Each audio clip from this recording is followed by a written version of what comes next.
আসসালামু আলাইকুম সুপ্রিয় দর্শক, পারুস কুকিং চ্যানেলে আপনাদেরকে স্বাগতম জানাচ্ছি আরও একবার। কেমন আছেন সবাই? আশা করছি আল্লাহ পাকের রহমতে ভালো আছেন। আলহামদুলিল্লাহ আমরাও ভালো আছি। বরাবরের মতো হাজির হলাম নতুন আরও একটি রেসিপি নিয়ে। আমার আজকের রেসিপি হচ্ছে হোটেল রেস্টুরেন্টের স্টাইলে মাছ ভুনা। যারা মশলাদার মাছ ভুনা খেতে খুবই পছন্দ করেন, আজকের রেসিপিটা তাদের জন্য একেবারেই পারফেক্ট। আর এই রেসিপিটা ফলো করে আপনারা যে কোনো ধরনের বড় মাছ খুব সহজেই রান্না করে ফেলতে পারবেন। আর সেই সাথে এটা খেতেও হবে অসম্ভব টেস্টি। আর আজকেই মাছটা রান্না করব একেবারে ঘরোয়া মশলায়, কিন্তু টেস্ট হবে একেবারেই রেস্টুরেন্টের লেভেলে। মাছ এমন একটা খাবার যেটা আমরা কম বেশি সবাই ভীষণ পছন্দ করি, তবে একেবারেই পছন্দ করে না এমন মানুষের সংখ্যা কিন্তু নেহায়ত কম নয়। তবে এই রেসিপিটা যদি এইভাবে হুবহু ফলো করে আপনি তাদেরকে রান্না করে দিতে পারেন যারা মাছ খেতে পছন্দ করে না, আমি কথা দিতে পারি ইনশাআল্লাহ মাছ তাদের খুবই পছন্দের খাবার হয়ে উঠবে। মাত্র 10 মিনিটে তৈরি এই মাছ ভুনাটা খেতে কী যে মজার, আমি আসলে আপনাদেরকে বলে বোঝাতে পারবো না। মাছ ভুনাও যে এতটা টেস্টি হতে পারে বিশ্বাসই করতে পারবেন না যদি নিজের হাতে তৈরি না করে থাকেন। তাই ভিডিওটা একদম শেষ পর্যন্ত দেখার অনুরোধ থাকবে। এই রেসিপিতে আমি অনেক ধরনের টিপস এবং ট্রিক্স শেয়ার করব, যেটা আপনাদের মাছ ভুনাকে আরও বেশি মজাদার করে তুলবে। তো চলুন কথা না বাড়ে মূল রেসিপিতে চলে যাই।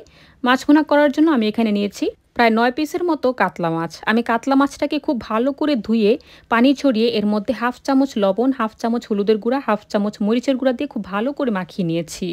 তারপর একটা প্যানের মধ্যে হাফ কাপের মতো তেল গরম করে, খুবই গরম করে এর মধ্যে আমি মাছগুলো এক একে দিয়ে দিচ্ছি।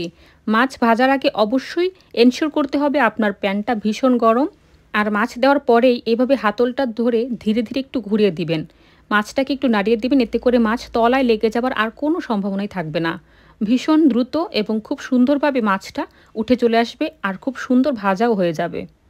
আমি ধীরে ধীরে মাছগুলোকে উল্টে দিচ্ছি, এরকম গোল্ডেন ব্রাউন করে আমি ভেজে নিব। অবশ্যই মাছগুলোকে গোল্ডেন ব্রাউন করে ভেজে নিতে হবে, হালকা ভাজা যাবে না বা একেবারেই কড়া করে ভাজা যাবে না।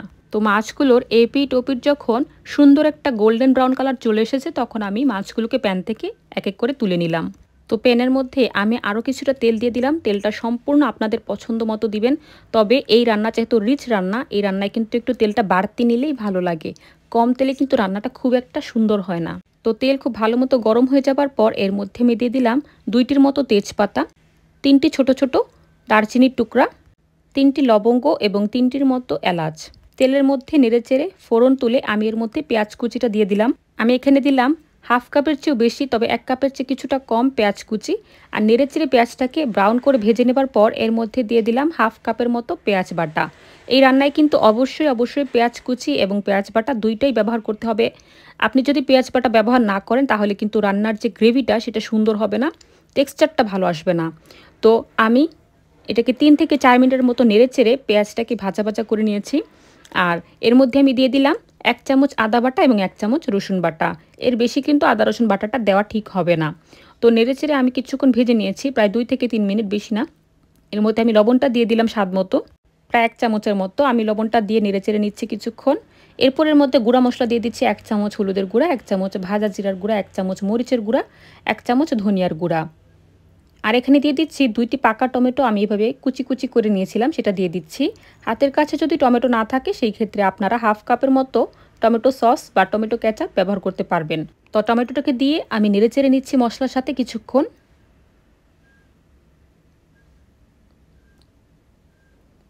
তো খেয়াল করে দেখুন টমেটোটা কিন্তু হালকা হালকা গলা গলা হয়ে গেছে, মানে এটা হয়ে গেছে।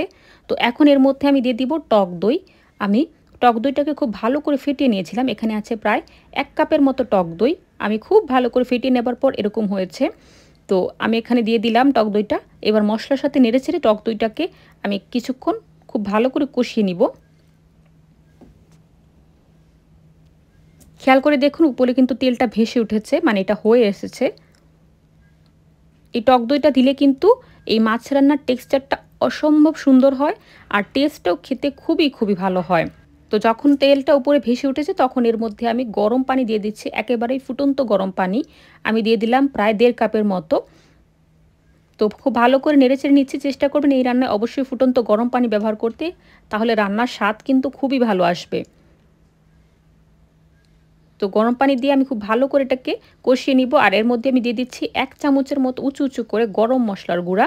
অবশ্যই গরম মশলার গুঁড়া কিন্তু ব্যবহার করতেই হবে। তো আমি নেড়েচেড়ে নিচ্ছি।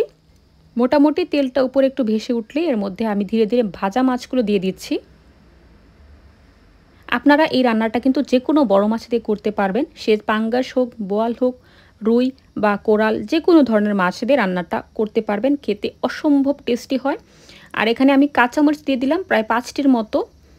ঝাল যাতে না হয় সেজন্য আস্তই ব্যবহার করেছি, কারণ ছোটরা অনেক সময় ঝাল খেতে পছন্দ করে না। আর এই রান্নাটা কিন্তু খুব একটা ঝাল ঝাল হবে না। তো কিছুক্ষণ পর ফিরে এলাম, আমি ধীরে ধীরে স্প্যাচুলার সাহায্যে নেড়ে দিচ্ছি। নিচের দিকে যাতে না লাগে সেটা অবশ্যই খেয়াল রাখবেন, কারণ একবার যদি নিচে লেগে যায় সেক্ষেত্রে কিন্তু রান্নার টেস্ট একেবারেই নষ্ট হয়ে যাবে। তো খেয়াল করে দেখুন, রান্নায় কিন্তু উপরে যে তেলটা আছে সেটা ভেসে উঠেছে। আর ঝোলটা বা গ্রেভিটা কিন্তু এরকমই থাকবে, এর চেয়ে বেশি ড্রাই করা যাবে না, কারণ এটা ঠান্ডা হয়ে যাবার পর বা চুলাটা বন্ধ করার পর গ্রেভিটা কিন্তু আরেকটু টাইট হয়ে যাবে। তো আপনারা খেয়াল করবেন, যে কোনো হোটেল বা রেস্টুরেন্টে আমরা যখন মাছ খেতে চাই ভাতের সাথে, তখন এটা অবশ্যই ওরা চেষ্টা করে গ্রেভিটা একটু পাতলা রাখার। আর এটাই কিন্তু ভালো লাগে, একদম শুকনো হলে কিন্তু ভালো লাগে না। তো এরকমই থাকবে, এর চেয়ে বেশি ড্রাই করবো না। আমি গ্যাসের চুলাটা নিভিয়ে দিচ্ছি। তো দেখুন হয়ে গেছে আমার অসম্ভব মজার রেস্টুরেন্ট স্টাইলের মাছ ভুনা।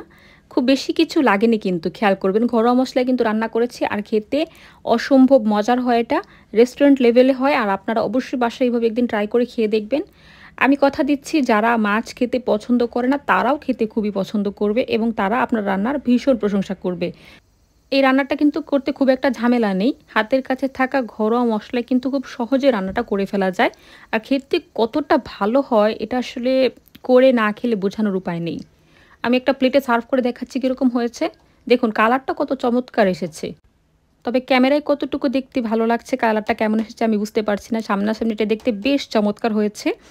তো রেসিপিটা বন্ধুরা ভালো লাগলে অবশ্যই আমার পাশে থাকবেন, কমেন্টে জানাবেন ভালো মন্দ। আমি খেতে খেতে বিদায় নিচ্ছি।